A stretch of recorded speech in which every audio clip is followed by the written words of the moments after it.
101,1 MHz, Paraíso FM. Alisson.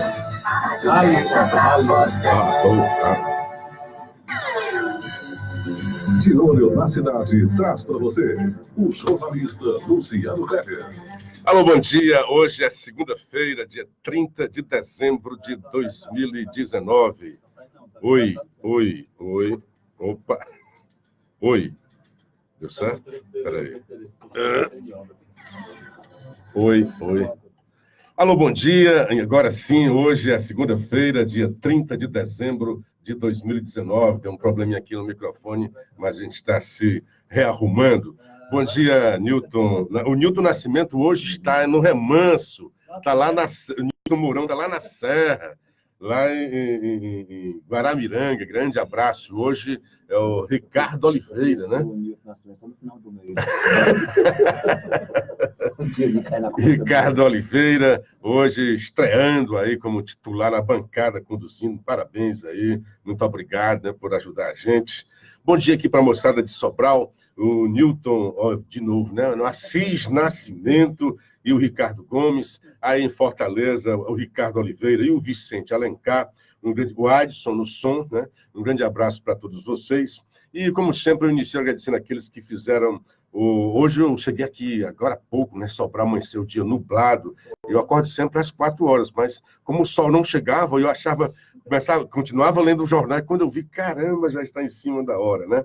Mas é isso, dia nublado, um dia bonito, né? Bonito para chover aqui em Sobral. Então, bom dia para o Elesbão Castro, para o Antônio José Loyola, para o Wagner Viana, para a doutora Ana Maria Gugel, doutor Paulo Nobre, o Rubens Brasil, lá do ICO, pessoas que entraram em contato aqui conosco no WhatsApp, também já na timeline, o Rubem Brasil aqui já na timeline do Facebook, mandando bom dia. Emiliana Menezes, bom dia, minha querida, bom ver você por aqui. Verinha da Silva também, Aliandos Bezerra, e gente que já passou aqui, e o Facebook já não me deixa ver aqui. Então, um grande abraço para vocês. Agora há pouco aí na Assunção, só para esclarecer, viu, Ricardo? Ricardo achava que eu estaria hoje lá São dois Ricardo, é o Ricardo Gomes aqui, né? E o Ricardo Oliveira lá na apresentação do programa.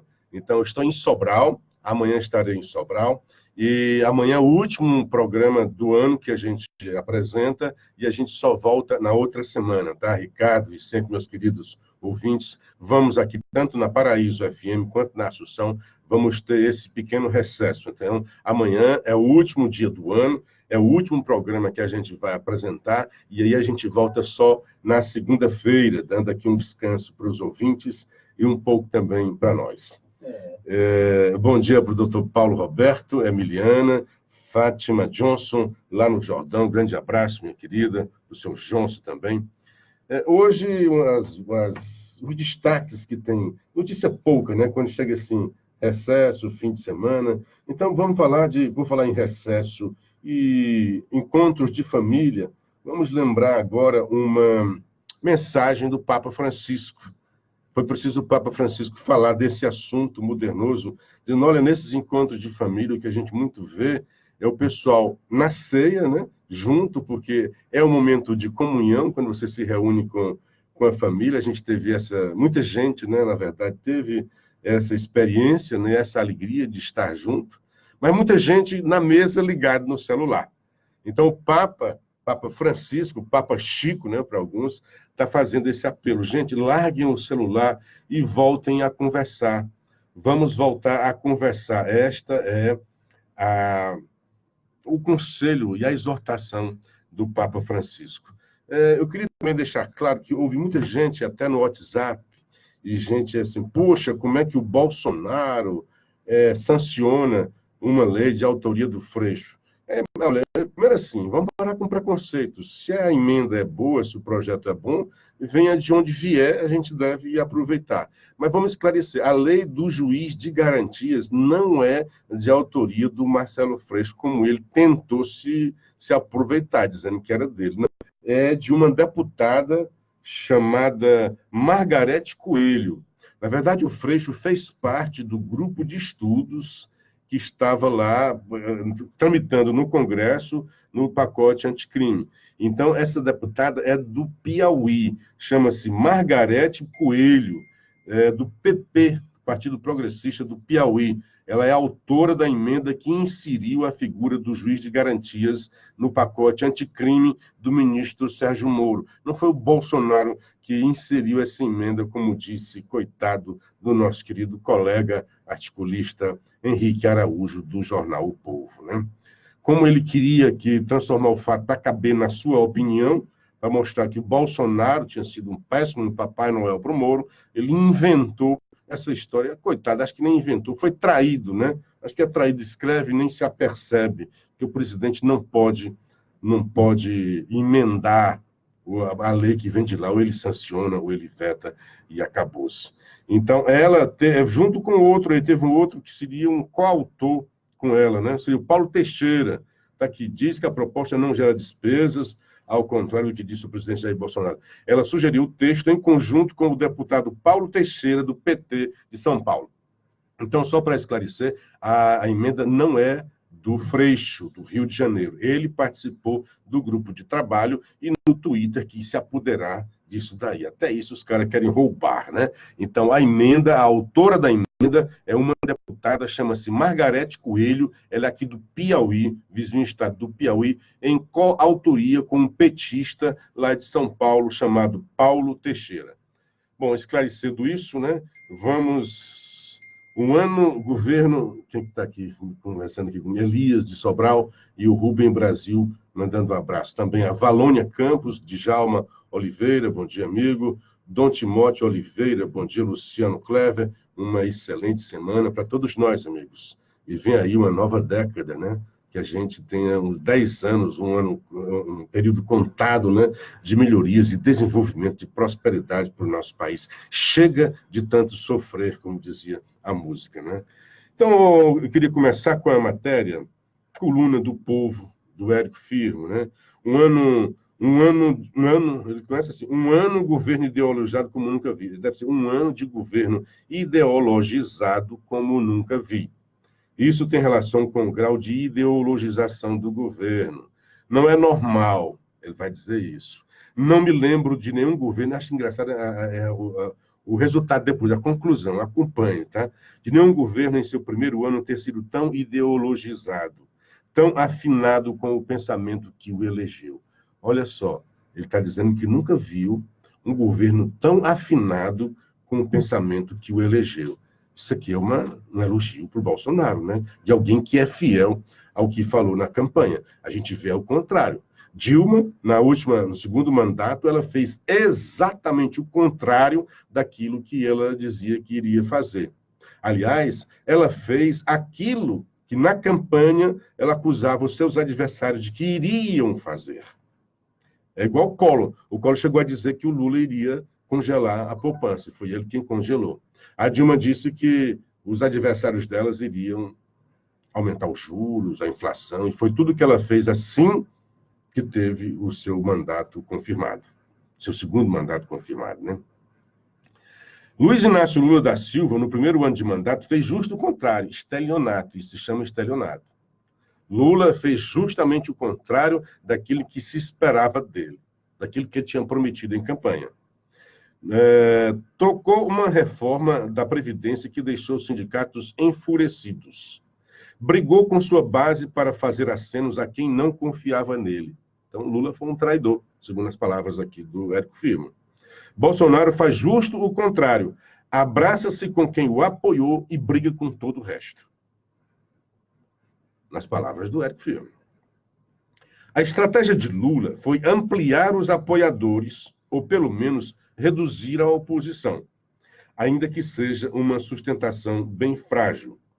Bolsonaro joga para fortalecer o vínculo com seus apoiadores, ainda que reduzam os apoios. Vamos só fazer aqui uma pequena lembrança, rememorar essa história do Lula.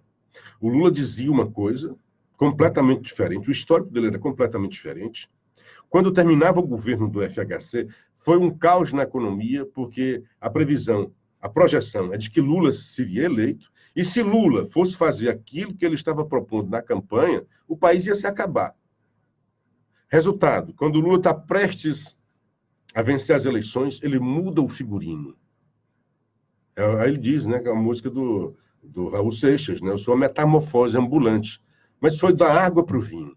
Lula absorve toda a teoria neoliberal que ele tanto criticava e prossegue a sua política econômica do FHC. Graças a Deus. Graças a Deus. Porque o FHC, muita gente não gosta, o Vicente não gosta, porque servidor público não gostou muito do FHC. O FHC foi um marco na história política brasileira. Ele reorganizou o país. Então, Lula deve muito... Graças a Deus, depois dizem que o Lula, numa entrevista, disse que, graças a Deus, ele não venceu nas eleições anteriores, porque tinha acabado, o país seria um caos. Imagina o que teria sido. Aí veio o Collor, que reorganizou um pouco da economia, logo depois foi posto fora.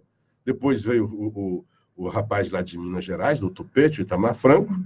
Aliás, tem hoje uma ex-ministra da época do Itamar Franco falando sobre liberalismo, dizendo que esse governo não é liberal. Jamais se vendeu como liberal.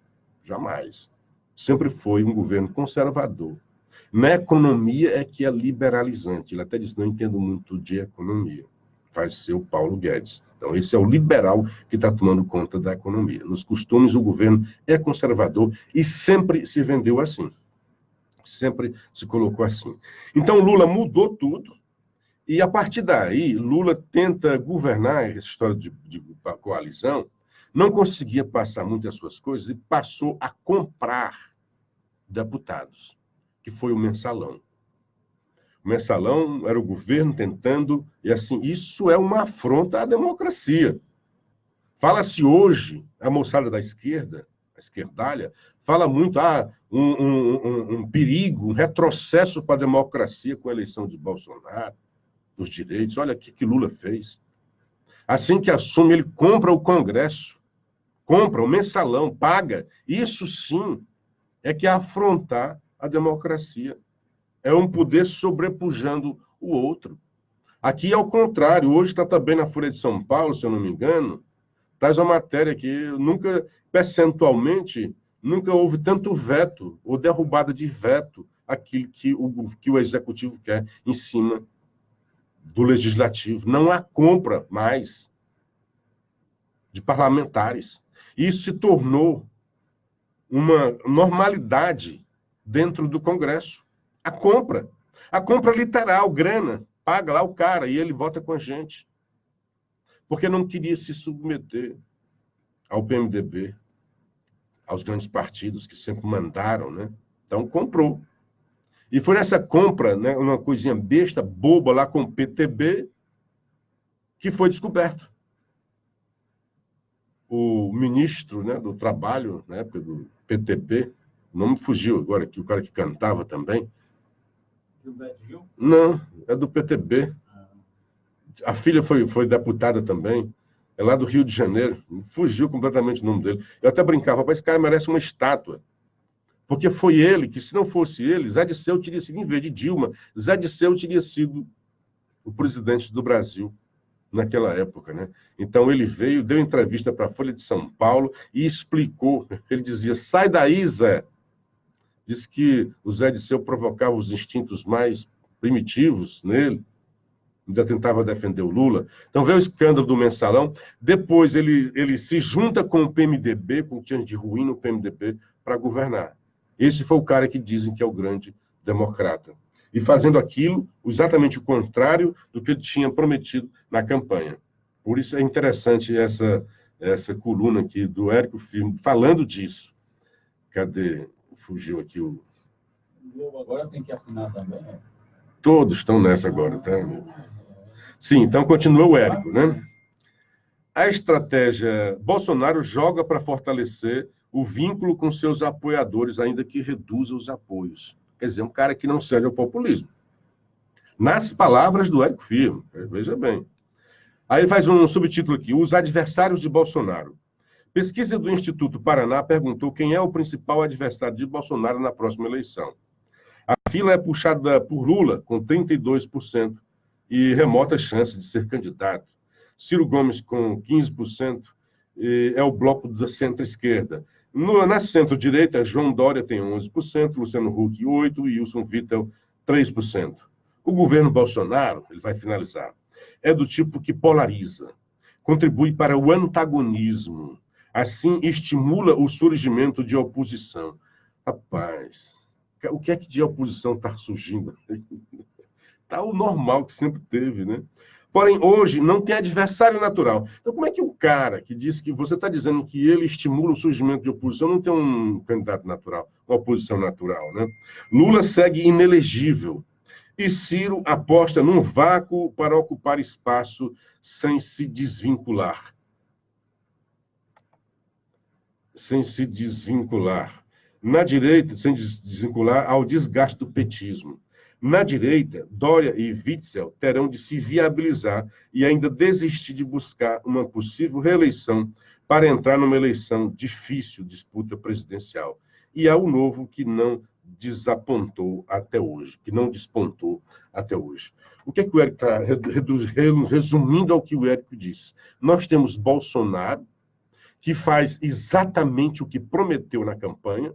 No fim, é porque não vê a coluna toda, ele disse que não se esperava que ele fizesse tudo aquilo que prometeu. Aliás, tinha muita gente torcendo para que Bolsonaro não fizesse aquilo que ele tinha prometido. Como é que é isso? É você celebrar o estelionato eleitoral, que as pessoas realmente devam mentir durante a campanha e fazer uma coisa completamente contrária quando no governo, como fez Dona Dilma Rousseff, como fez o senhor Lula da Silva. Por isso que Bolsonaro é um governo diferente, porque eles não imaginavam. E assim, Bolsonaro não está fazendo mais daquilo que prometeu, exatamente porque nós vivemos numa democracia. Mas ele deixa muito claro qual é o seu viés ideológico. É isso aqui, eu não sou geleia ideológica, como o senhor Lula foi. O Lula chegou a dizer que não era de esquerda. Chegou a criticar o comunismo. Hoje não, hoje ele voltou para o seu curral. Onde sempre esteve. Mas ele chegou a dizer isso, fazer brincadeiras com isso, né? Bom dia, deixa eu dar um bom dia aqui para a moçada, não vou perder. Bom dia para o Valíris Avelino, Tatá, Olavo Souza, Roberto Jefferson, muito obrigado. O nome do deputado que me fez aí, Roberto Jefferson, foi o cara, me socorre aqui o Olavo Souza, né? É um cara que, na época eu trabalhava no diário, eu brincava lá com os meus amigos. Rapaz, esse cara que a gente cobria muito isso na época, né? Esse cara merecia. Muita gente ficava pé da vida comigo. Merecia um status. Não, vagabundo, esse outro. Não, cara, merecia, porque ele salvou o Brasil. Se houvesse a delação premiada na época, ele merecia um prêmio. Não prende o cara, não. Ele está fazendo um bem enorme ao Brasil. Ah, foi por causa de uma disputa política menor, mesquinha. Não, tudo bem, mas ele salvou o Brasil. Ele foi lá e explicou. Quem não se lembra, saiu o tempo todo nas televisões, aquele cara entregando o dinheiro lá nos Correios. Aquele foi gente dentro do governo, que tentou queimar o cara, que queimou tentar o PTB. E aí, para se vingar, encontraram o Roberto Jefferson, encontraram uma pedra na frente. E ele enfrentou mesmo e foi para cima. Confessou o crime que estava cometendo de corrupção e quase leva ao governo. O governo não se acabou naquela época porque a economia estava muito bem. O Lula chegou a ensaiar um pedido, uma meia-culpa lá na França, em Paris, dizendo que o partido deveria se desculpar. Mas como a economia estava bombando e nenhum presidente cai com a economia bombando, ele continuou. Se reelegeu depois. Né? Bom dia para o Lesbão de Castro, doutora Ana Maria Gurgel, bom dia a todos, um ano novo maravilhoso para nós todos. Sabino Melo, bom dia. Luciano, feliz ano novo. André Lima Ramos, que Deus abençoe a todos. Amém. Brígida Matos, Pedro Juarez Cavalcante, Larde Alves, Sinésio, Alberi Berizim. Bom dia, feliz ano novo para você e todos da bancada. O Afrânio Epifânio, bom dia. Bom dia para o Antônio José Loyola, bom dia a todos. Estamos assistindo aqui em Fortaleza.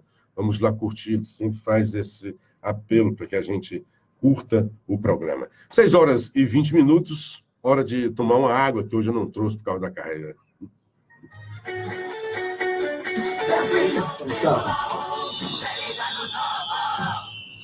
O curso de medicina com a melhor nota do Brasil espera por você, porque seu futuro não pode esperar. Processo seletivo Medicina Unida 2020.1. Inscrições abertas. Reconhecida pelo MEC em 2018 como curso de medicina com a melhor nota do Brasil. Ingresse com sua nota do Enem a partir de 2016 em um processo seletivo totalmente online e agora com acesso ao FIES. Inscreva-se em unita.edu.br/vestibulares ou ligue 88 3112 3500. Unida, grande, do tamanho dos seus sonhos. Super ofertas Maccabi. A sapateira multiuso ou cômoda a partir de 12 vezes de R$19,90 cada. E é sem entrada e sem nada de juros. Com a primeira parcela só lá para fevereiro de 2020. E tem mais. Toda a linha de móveis, colchões e estofados em 12 vezes sem juros. Com a primeira parcela só lá para fevereiro de 2020. E ainda é no carnê. Maccabi, muito mais barato. É qualidade, bom atendimento, pra Ótica H-Vision. Nas Óticas H-Vision, promoção tamanho família. Na compra de 3 óculos completo, o 4º óculos é grátis. Isso mesmo, pague 3 e leve 4. Repetindo, na compra de 3 óculos completo, o 4º é grátis. É a promoção tamanho família das Óticas H-Vision. Ótica H-Vision. Obrigado. Óculos sob medida pra você. A Plamobi surpreende mais uma vez e lança pelo 2º ano consecutivo a maior premiação de Natal do setor funerário de todo o Brasil. Neste ano serão 15 motos Honda 0 km e mais 3 mil prêmios extra. A Plamobi no ano de 2018 sorteou 12 motos e mais 1.000 prêmios. E neste Natal serão 15 motos e mais 3 mil prêmios. Plamobi, a maior do Nordeste com o melhor plano do Brasil. Fone 3614-9234, 99403-3925. Diretor Daniel Freitas. Paraíso FM, feliz ano novo! Feliz ano novo, estamos na Paraíso e também na Rádio Assunção. O Elton Macedo, feliz ano novo a todos os sobralenses. O José Basílio, bom dia, Luciano Clever, que Deus nos ajude neste 2020. Saúde e paz para o nosso povo brasileiro. E o Basílio ainda diz que ainda deseja muita saúde para todos os seus familiares. Amém. Muito obrigado, amigo. Bom dia também para Vera Arcanjo. O Estênio Paiva, bom dia para você, garoto. O Gilberto Coutinho, bom dia. O Elias Dutra também me socorre, dizendo que é o Roberto Jefferson. Elias Dutra, lá de Messejana, e do nosso grupo de ouvintes. O Vicente Alencar, que também entrando em contato no grupo de ouvintes. O Geivan Coutinho, bom dia, Luciano. Meu nome é Geivan Coutinho. E estamos ligados direto da Caponga, ouvindo e acompanhando este programa tão democrático. Um abraço e um feliz ano novo, assim como Elias, aqui de Sobral. Eu estava vendo, saiu no Estadão e está hoje também no Globo, se eu não me engano, 2 ministros muito favoráveis ao juiz de garantias. Essa história do juiz de garantias, que muita gente da direita, né? Eu vi muita gente, estou decepcionado, e houve aquela história, Bolsonaro traidor, que seria um confronto com Sérgio Moro, e eu já expliquei que na democracia, nesse jogo de poder, é assim mesmo. Você não consegue fazer tudo aquilo que você quer. É possível que o juiz de garantia, muita gente acha que seja uma coisa contra Moro, porque dizia que com o juiz de garantia, o poder de Moro seria bem menor. Então, só nesse aspecto, você já imagina que o juiz de garantia não é uma coisa boa. Por isso que eu falei que se eu fosse Bolsonaro, teria vetado. Mas o poder tem esse negócio do checks and balances, né? Freios e contrapesos, e você tem que negociar. Então você tem um executivo que não queria, não estava previsto isso daí, não é que fosse antagônico, não estava previsto no pacote de Moro, não estava previsto isso daí. Os deputados é que arranjaram essa história de lá, porque esse pacote anticrime que foi aprovado se baseou naquele pacote enviado por Moro, que eles desidrataram, tiraram um bocado de coisa boa. A prisão em segunda instância foi uma delas, que foi retirada, mas não está de todo morta, tá? Ainda há debate dentro do Congresso. Então, o Congresso Nacional queria o juiz de garantias. E pelo menos 2 ministros estão aqui falando... nesse aqui diz, Bolsonaro recebeu aval de Toffoli a juiz de garantias. presidente do STF fez chegar ao Planalto a avaliação de que a medida era factível. Para ele, dispositivo não alcança casos em andamento nem atinge tribunais superiores. Isso é a visão do Toffoli. Então, ele não chegou a falar com Bolsonaro, mas falou com gente de dentro do governo, como que dando uma mensagem: olha, nós queremos, é bom que tenha o juiz de garantias. O outro ministro, já também que tinha ajudado, né, nesse pacote, o Alexandre de Moraes, tem hoje uma entrevista, deixa eu ver aqui qual foi o jornal, falando disso daí. Cadê? Congresso, não, está aqui. É no... Ai, Deus. É também no Estadão. É no Estadão. É preciso dilatar o prazo para criar o juiz de garantias. Isso é uma entrevista, título de uma entrevista com Alexandre Moraes, um dos autores do pacote anticrime, ministro do Supremo, aposta em medidas para fortalecer a justiça. Então, o que está claro aí, que não foi essa coisa que rapidamente se espalhou, e muita gente fez questão disso, né, de tentam alimentar essa intriguinha o tempo todo entre Bolsonaro e o ministro Moro, um dos mais bem avaliados, o mais, tem a maior aprovação é Moro. Apesar de tudo que tentaram fazer contra Moro. Tentaram queimar Moro de todas as formas. Assim que Moro aceitou ir para o executivo, já houve uma tentativa enorme de queimar. Muita gente, até amigos meus, né, e eu posso até concordar com eles, olha, Moro é maravilhoso e tal, mas não deveria ter aceitado, então já houve uma tentativa de queimar. Depois os beócios, né, da oposição, da esquerda, dizendo que ele estaria em conluio com Bolsonaro. Quer dizer, Moro já teria uma visão profética lá atrás de que Bolsonaro iria ganhar, quando ninguém apostava no Bolsonaro. Ontem até eu recebi assim, um pupurri de pessoas, entre elas o Azevedo, e por isso que eu acho que ele despirocou. Minha filha não gosta que eu diga essa expressão, ela acha que é machista, né? Porque ele não anteviu, ao contrário, o que ele imaginava acontecer não acontecia. Então, já tentaram queimar o Moro. Depois, várias tentativas contra o cara, e tentativa de entregar. Aí veio a Vaza Jato, a Folha de São Paulo achou que o ministro vai sair, vai ser colocado para fora. Não, continua sendo um dos maiores ministros, um dos ministros que tem maior aprovação da sociedade brasileira. Então, não era uma coisa exatamente contra o Moro, era uma negociação. O Bolsonaro deu a chance de a gente falar sobre isso, né? Disse, olha, eu não posso estar o tempo todo vetando as coisas do Congresso. O Congresso queria, o Judiciário queria, são 3 poderes. Então, querem um juiz de garantia? Vamos colocar, vamos experimentar. Agora vamos ver, vai ter economia, vai ter despesa, não vai ter despesa? Se tiver despesa, essa despesa vem de onde? Porque é até inconstitucional, não pode o Congresso aprovar emendas que tragam despesas sem dizer a fonte da origem. Então, teria que dizer isso daí. Eu digo isso assim, para de novo explicar. Primeiro, eu trouxe essa história que não é uma emenda do Freixo. O Freixo participou do grupo de trabalho. Ele é um parlamentar. E certamente gosta dessa. Todos esses caras que são contra o Moro gostam porque acham que seria uma coisa para evitar os Moros. Bretas da vida, né? Esses juízes que fizeram a diferença na justiça brasileira. Que pela primeira vez ensejaram, né, a oportunidade de prender poderosos, prender gente da elite brasileira. Deixa eu dar uma geral aqui. Caroço, João Félix Júnior, bom dia, Luciano, feliz ano novo. E agora é que o governo Bolsonaro vai começar de verdade. Estava arrumando a casa, né? Mas ainda tem muita reforma para fazer. O mandato do Bolsonaro deve se marcar pela reforma no segundo, sim, aí é para valer. Pereira, Luciano, bom dia, internautas.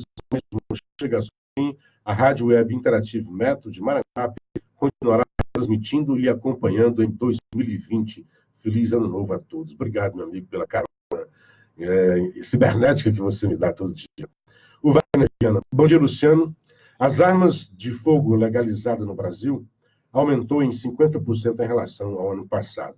Em contrapartida, os homicídios diminuíram em média 22%, se refletindo a queda em todas as nuances criminosas. Isso vai pondo por terra a narrativa de que as armas em nome do cidadão aumenta o crime. Isso está mais alinhado a Hitler, que disse: desarme o povo e tenha poder sobre ele. Eu não sei se a gente já pode fazer essa conexão, né? É uma possível conexão. Pelo menos assim, não houve o aumento, né, que se esperava. Quanto mais armas, mais crimes. Nisso você tem razão. Bom dia, Cláudio Moura. Bom dia, Nivaldo de Castro. Bom dia também para Catarina Soares. Hoje tem um artigo muito interessante, eu já até falei sobre isso aqui, que tem muito a ver com Sobral. Ela fala de avaliação das crianças. Avaliar não é punir nem premiar. É interessante isso, porque as avaliações em larga escala, promovida pelo Sistema Permanente de Avaliação de Educação Básica do Ceará, SPAES, ela está falando especificamente sobre a avaliação externa feita aqui no Ceará, cujo papel é avaliar competências e habilidades dos estudantes em português e matemática, leva-nos a questionar acerca da verdadeira função da educação. Interessante, porque em várias matérias o jornalista Wellington Macedo deixou claro que há um desvio aqui em Sobral. E o que essa senhora, Clarice Gomes Costa, ela é doutora em educação e professora. Ela faz uma avaliação interessante. E não é só ela. Eu tive acesso a um livro que foi tese de doutorada, uma doutora lá, americana, criticando a avaliação lá nos Estados Unidos. Esse tipo de avaliação em massa que está sendo feita aqui no Brasil e é feita assim com mais, onde eu vejo está mais próximo aqui em Sobral. Em Sobral é uma coisa de doido para tentar se manter, se projetar e para usar isso daí em benefício político. Usa as crianças, estressa as crianças para ter um benefício político. Quem desejamos formar e para qual sociedade? Essa é a pergunta da doutora. Tais indagações surgem porque o nosso cotidiano como professora da escola pública mostra que atualmente o currículo é restritivo. Aquilo que o Wellington falou, e nas suas reportagens. Hoje, o foco, na verdade, não é nem o foco, não. É só se ensina aqui em Sobral português e matemática. Que é bom, tem que ter só as principais mesmo. O foco deve ser isso daí. Mas se você deixar de ensinar as outras matérias, aí vem a pergunta, para que é que serve o estudo, né? É restritivo, tendo em vista centrar em língua portuguesa e matemática, esquecendo as demais áreas necessárias à ampliação do universo científico e cultural dos alunos. Está havendo um prejuízo para os alunos, para que os gestores se beneficiem politicamente. O currículo é, pois, transmissivo, baseado em conteúdos descontextualizados, sem relação com a sociedade desigual em que vivemos. E, nessa perspectiva, impossibilita que o estudante reflita e questione sua vida. Até porque a ciência é vista como um campo neutro, desligado do mundo real, da subjetividade humana. Essas avaliações ainda contribuem para o aparecimento de problemas de ansiedade nos estudantes, como insônia, medos e angústias. A gente viu aqui crianças, adolescentes entrando em depressão por causa da pressão dos professores por desempenho. Não é isso. Não é para isso a educação. Em virtude, o que é que isso tem causado? Em virtude de uma preparação exaustiva, é um treinamento, visto que são forçados a realizarem provas semanais, estudarem aos sábados, olha aqui em Sobral, mesmo que de maneira lúdica, além da pressão psicológica de serem nota 10. Tal lógica instrumental, racionalista, permeia e pune quem dela participa. A ótica da professora, aquilo que o Wellington Macedo, que não é um especialista em educação, já demonstrou em suas reportagens, na série de reportagem intitulada Educação do Mal. Em face de tal contexto, eu estou corrigindo que a professora escreveu face a tal contexto, que é um erro de português isso. É possível a escola pública colaborar com a formação de seres humanos críticos, solidários, felizes e não ansiosos, capazes de transformarem o mundo e a si mesmo, se a lógica que impera na educação é a do mercado. Pensando nisso, a nosso ver, a avaliação só tem sentido se for para mediar o processo de ensino e aprendizagem, propiciar a superação de desafios, bem como colaborar com a formação de um ser humano na sua inteireza, unindo corpo e mente, razão e emoção. Do contrário, ela se faz opressora. a avaliação que se faz aqui em Sobral, no Ceará como um todo. Em Sobral é porque tem um ritmo de treinamento militar até. Tem que estudar, tem que estudar, tem que estudar. Vamos aos sábados, vamos fazer, tem que tirar nota 10, tem que manter a prova, tem que ter metas. É muita pressão em cima dos estudantes. Assim, neguemos a educação bancária, como defendia o grande educador Paulo Freire, que na visão da professora. Tem-se aqui uma educação bancária. Você ensina os alunos para passar no teste, para tirar nota boa em português e matemática. É muito bom, são matérias fundamentais. Português, os números e as letras, fundamentais. Mas não pode, como se vê aqui em Sobral, eu vi as matérias, tem assim uma pilha de livros que são entregues aos alunos. Por isso aquela reportagem do Fantástico, esses livros vão depois para o lixo, para reciclagem. Os alunos não estudam nesses livros, só estudam português e matemática. Geografia, não, coisa besta. Inglês, ciências, história, não. Isso não é levado em conta hoje. O que basta hoje é português e matemática. Isso é restringir o currículo, é empobrecer a educação. Então, os senhores secretários e prefeitos que cantam loas que a educação de Sobral é primeiro lugar no IDEB, é primeiro lugar em português e matemática. Tenta fazer uma prova de ciência, de história, de geologia, do mundo que o cerca. Eles não vão te dar nota boa. São treinados, são adestrados, eles não são ensinados, são adestrados para passar no teste. E isso não é uma educação do bem. Deixa eu dar aqui um bom dia para o Eliandros Bezerra, sou 100% a favor do cidadão armado. Nivaldo de Castro, bom dia, Luciano, excelente Natal e boas festas de Ano Novo. Sempre que dá, estou ligado nos excelentes informações, parabéns. Catarina Soares, bom dia, Luciano Clever e Nilton Mourão. Mourão já está de férias, viu? Feliz Ano Novo, cheio de bênçãos de Deus. Bom dia para a Luiz Helena, para o Roberto Braga e para o meu querido amigo Expedito Boto. E também para o Marcos Paulo, meu querido amigo, que de vez em quando me transporta no Uber. Um grande abraço a todos vocês. Bom dia para o Messias Frota também. Sem Lula, Dilma e PT, é realmente um feliz ano novo. Muita gente tem esse pensamento. Então, para a gente refletir, o que é que está sendo feito com as nossas crianças e adolescentes no Ceará e principalmente em Sobral. Não é à toa que Sobral está em primeiro lugar no IDEB, é por causa dessa pressão enorme em cima de diretores, professores e alunos. Isso é muito bom para o prefeito bater no peito, e seus asseclas e o secretário, dizer que tem a melhor educação do Brasil. A melhor educação não é isso daí. O IDEB não mede a melhor educação. Isso é uma distorção da avaliação. O Wellington Macedo... Está aqui o Wellington. As avaliações de larga escala... O Wellington vê no Jornal Povo, tá? Esse artigo de hoje. Fala muito aquilo que você vinha falando. As avaliações de larga escala estão violando os direitos humanos, estão verdadeiramente excluindo as crianças mais pobres do acesso integral à educação. Sobral não prepara crianças para a inclusão social. Não há política pública efetiva para a educação.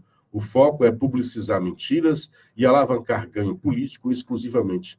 As avaliações externas não medem o QI de ninguém, nem foram criadas para isso. É bem verdade. O André Lima, falando de Paulo Freire, os professores e alunos ainda estão presos a essa educação engessada. Precisamos de uma nova metodologia educacional, pois essa que está aí somente forma alunos alienados. Tudo bem. Mas é bom para a gente refletir. Tá? Folha de São Paulo de hoje, falando de uma linha de corte que é uma ideia interessante do ministro da Economia, sempre ele, um dos mais bem preparados ministros da Economia, deste governo e de outros governos que a gente já passou.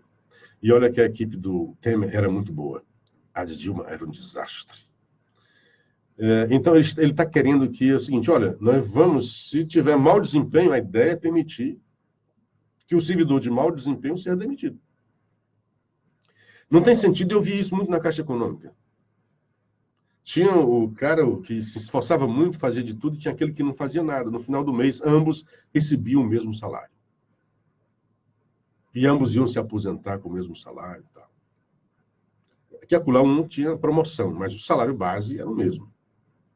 E ninguém era punido por isso. Enquanto que uns trabalhavam, se estafavam, né? Outros, às vezes, até para isso, por causa disso, porque outros ficavam deitados na rede.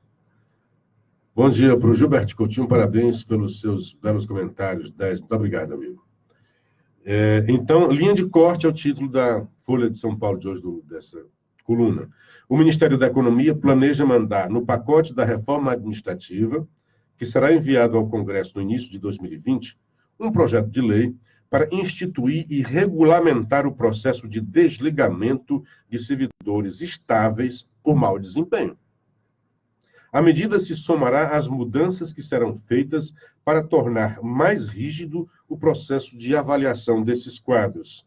Inspirada em outros países, a ideia é que só um órgão colegiado, formado por mais de uma pessoa, possa chancelar as demissões.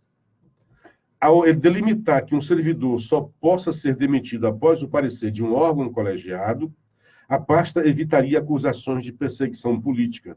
O funcionário também teria direitos a diversos recursos antes de a decisão ser consumada.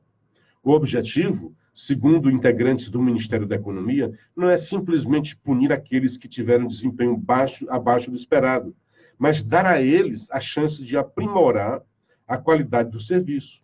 Por isso, antes de um veredito final, o servidor receberia advertências de que precisa melhorar e entraria numa espécie de recuperação. Muito interessante e inteligente a forma. Primeiro, evita a perseguição política.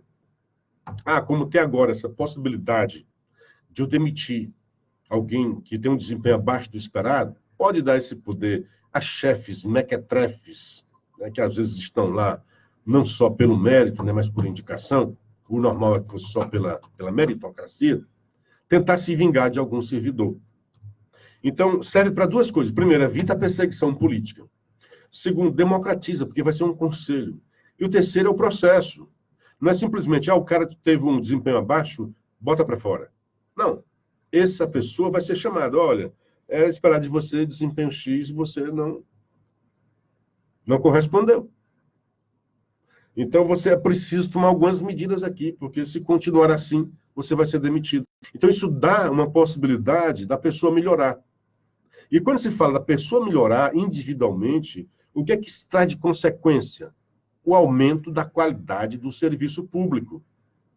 Porque, lamentavelmente, há muito servidor público que não faz nada, que trabalha mal, que atende mal ao seu patrão, que é o povo. Exatamente por isso. Eu passei num concurso, não preciso mais dar satisfação para ninguém. Tenho estabilidade garantida pela lei e vou ficar assim até a minha aposentadoria. Então, isso tem feito com que o serviço público tenha se deteriorado no Brasil. Então, essa medida, que vai dentro aqui da reforma administrativa, com certeza vai oxigenar o serviço público. E vai trazer aquelas pessoas que já são, né, trabalhadoras, que já fazem o seu serviço a contento, essas serão beneficiadas, porque serão reconhecidas. E aquelas que têm um desempenho ruim, que atendem mal. Que, aliás, eu acho que tem que colocar isso. Numa dessas histórias de desempenho, tem que colocar uma avaliação do público. Não seja só isso, que o cara pode fazer movimento contra, né? Mas o público tem que avaliar. O público ali é o patrão. Quem paga o salário do servidor público é o público, né? O patrão dele somos nós. Então, nós pagamos o seu salário e, em troca, nós temos que ter um bom serviço. Ele está pago ali, e às vezes bem pago, às vezes não. Alguns serviços têm as castas, né? O serviço público no judiciário é o mais bem pago e nem sempre é o que dá melhor retorno para a sociedade brasileira. Tem que levar isso em consideração. Bom dia para Magdália Batista e para o Osmar Mesquita. Bom dia, primo. De onde está falando hoje? Quando ele fala de um local diferente, né? Deve estar em Messejana. Bom, então está aqui dizendo, em ano sob forte tensão, o Congresso atua como um parlamentarismo branco. O que ele está dizendo é que muita coisa foi derrubada do governo. E o governo não chorou, e o governo não foi comprar ninguém. Está aí. Isso se chama democracia. Aprova coisa que ele não gosta, algumas coisas que eles gostariam, o Congresso derrubou. Primeiro ano com Bolsonaro, o presidente cita ex-juiz como opção para 2022, apesar de ignorar orientações e derrubar status de superministro. Sempre essa tentativa de fazer uma briguinha entre Bolsonaro. Aí ele aproveita e faz altos e baixos aqui, a Folha de São Paulo, do Moro, né, em 2019. Atritos. A divulgação de mensagens trocadas entre o então juiz da Lava Jato e procuradores da operação colocou em dúvida a imparcialidade de Moro como magistrado. Isso na cabeça do jornalista da Folha de São Paulo. Na minha cabeça não colocou em dúvida nada. O que deixou claro para mim é que a Folha de São Paulo queria derrubar o ministro Moro e queria soltar o Lula. Deixa o Lula livre. Para mim era deixa o Lula lá. Por 6 votos a 5, o Supremo Tribunal Federal voltou a barrar a prisão de condenados logo após a segunda instância, instrumento defendido por Moro. Decisão permitiu a soltura do ex-presidente Lula. Permitiu e não permitiu, né? Porque antes mesmo de acontecer isso, Lula já poderia ter ido para casa. É possível que pudesse ter ido com tornozeleira, né? Então, ele foi sem tornozeleira para casa por causa desse retrocesso no judiciário brasileiro. Pacote anticrime foi desidratado na Câmara, perdendo medidas como excludente de ilicitude e sancionado por Moro, que ignorou sugestões de Moro, por Bolsonaro, que ignorou sugestões de Moro, mantendo a criação do juiz das garantias, por exemplo, instrumento criticado pelo ministro da Justiça. Mas o ministro fundamentou porque aqui ele estava criticando. Só não está claro, esse negócio está confuso. Primeiro, em 40% das comarcas tem só um juiz. Como é que vai ter o juiz de garantia? Aí alguém propôs, não, vai ter um rodízio aí. Ele disse, como é isso, esse rodízio? Até ridicularizou.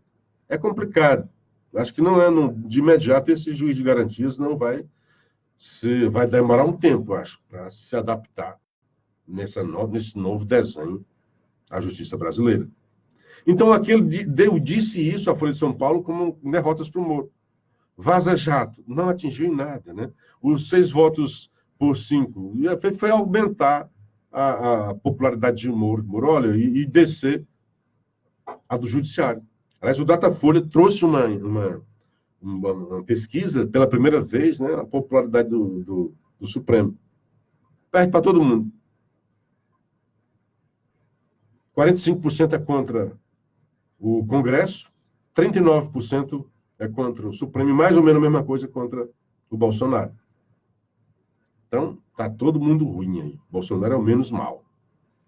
Fôlego. Popularidade de Moro segue estável. Os caras ficam loucos com isso, né? Não entendem, né? Com 53% de aprovação, é o ministro mais bem avaliado do governo Bolsonaro e tem números melhores que os do próprio presidente. Claro, o presidente é desgastado em várias frentes. Moro é só na justiça, né? Não só por isso, né? Após decisão do Supremo, o ministro tem liderado esforço no Congresso para nova legislação que permita a prisão de condenados em segunda instância. Isso mesmo, está antenado com a sociedade brasileira. Manifestações de rua têm sido convocadas desde a metade do ano em todo o país para demonstrar apoio ao ex-juiz da Lava Jato. Isso a Folha de São Paulo deve dar uma dor de cotovelo na Folha de São Paulo, né? Bom dia para Karina Menezes, bom dia Luciano Clever. Tem mesmo que ter essa reforma administrativa, tem muita gente que se acha, verdade. Enio Dias, aquele bom dia bem bacana, meu amigo, um bom dia bem bacana aí para o Enio. Estamos na escuta, grande abraço para você. Outra coisa que é do Moro, né? Que não tem feito nada e que essa história de diminuição da violência não é coisa do governo federal. Apreensões de cocaína batem recorde no Porto de Santos. Em tudo quanto é canto. A Polícia Federal está agindo. De quem é a Polícia Federal? Em Paranaguá, valor da droga apreendida supera a exportação de carros. Só para ter uma ideia do lucro desse negócio. A grana apreendida de cocaína é superior ao lucro com a exportação de carros lá no Porto. Então, o produto de maior lucratividade no Porto lá de Paranaguá era de exportação de cocaína. Um absurdo, né? Então, está aqui no Estadão, dizendo que o Congresso altera quase 30% dos vetos de Bolsonaro. O Congresso reviu quase 30% dos vetos de Jair Bolsonaro a projetos em seu primeiro ano de governo. Ele não conseguiu manter integralmente os vetos feitos a 17 propostas aprovadas no Congresso. Em 6 projetos, os parlamentares derrubaram o veto integral. E nos outros 11 textos, retomaram 52 de 333 dispositivos barrados anteriormente pelo presidente. O número já supera os vetos alterados pelo Congresso nos governos FHC, Lula e Dilma somados. O Congresso prevê rever quase 30% dos vetos. Aí o percentual, tem aqui uma linha do percentual para a gente ver. Eu recortei, mas o jornal fez um recorte maior ainda, não deu para ver. Mas de Bolsonaro é o maior, destacadamente. Cadê? Não deu. Não deu. Mas assim, FHC teve 302, Lula 357, Dilma 265 e Temer 128. Mas isso em todo o seu mandato. E o Bolsonaro, 59 de janeiro a 27 de dezembro. O FHC foi de 95 a 2002, 8 anos. Lula, 8 anos. Dilma, 6 anos, né? E Temer foi menos, foram só 2 anos. Mesmo assim, o percentual de vetos é maior, de derrubada de vetos é maior com Bolsonaro. A democracia em pleno funcionamento. O STF derrubando um bocado de coisa de Bolsonaro, o Congresso derrubando um bocado de coisa, então nós não temos um governo autoritário. A nossa democracia não está em risco, como muitos querem dizer isso. Os direitos, um retrocesso, está em pleno vigor. A imprensa fala, diz o que quer, bate à vontade no presidente, nos seus ministros, chama de tudo quanto é qualitativos, né? Adjetivos, os piores, tosco, não presta, não governa, não sabe, só sabe fazer antagonismo, só sabe fazer confusão, mas está aí. A economia retomando, há uma grande expectativa. O emprego agora teve uma alta de vagas de emprego que há uns 10 anos não tinha. Mas dezembro sempre tem. Pois é, eu estou comparando a outros dezembros. A outros dezembros. É óbvio que há sempre aumento em dezembro com as vendas de Natal. E há uma expectativa de muita gente que ingressou de forma sazonal, né? Olha, intermitente, não intermitente não. Um emprego provisório, daqui a pouco ele vai sair, muita gente tem expectativa de ficar. E uma outra matéria que eu queria chamar a atenção, está também no Estadão, em 24 estados, dos 27, juízes ganham mais de um salário mínimo de vale-refeição. Aquele vale-refeição que muita gente tem. O vale-refeição dos juízes supera a um salário mínimo que a pessoa tem para viver e cobrir custos, né? De todo mês. O juiz ele só para comer. Além do salário alto que eles têm, ainda tem um vale-refeição que em 24 estados da Federação Brasileira é superior ao salário mínimo. E está aqui o Cearazinho no meio, né? Recebe aqui de R$ 994 a R$ 1.135 reais, aqui no Ceará. Mas está achando ruim? No Amapá chega a 3.546. 3.546 só de vale alimentação. Só de vale alimentação. Está achando alto, né? Em Pernambuco, chega a 4.787. Acho que Pernambuco é o maior. Fantástico, fantástico. Vale-refeição de juízes em Pernambuco chega a 4.787. Espírito Santo, 2.240. O Ceará, então, está 1.000 e pouco, 1.135. Está mais ou menos dentro dos outros. Paraná, 910. Ao mínimo, é Paraná e Rio Grande do Sul. Os outros, como Pernambuco, chega a 4.787. Pois é, terminar o ano com essa notícia, né? Então, está aqui, só terminando, Datafolha, a atuação do STF é reprovada por 39%. Cada 4 em 10 brasileiros não gosta do STF.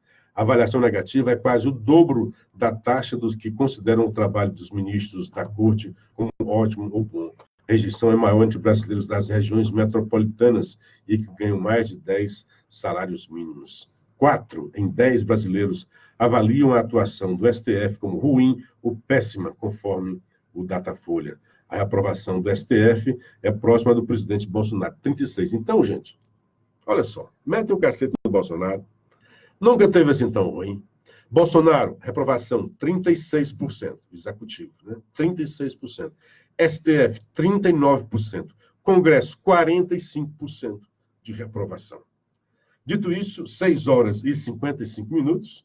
Lembro que está na hora da gente desfazer a conexão entre Sobral e Fortaleza, entre a Rádio Assunção Cearense e a Paraíso FM de Sobral.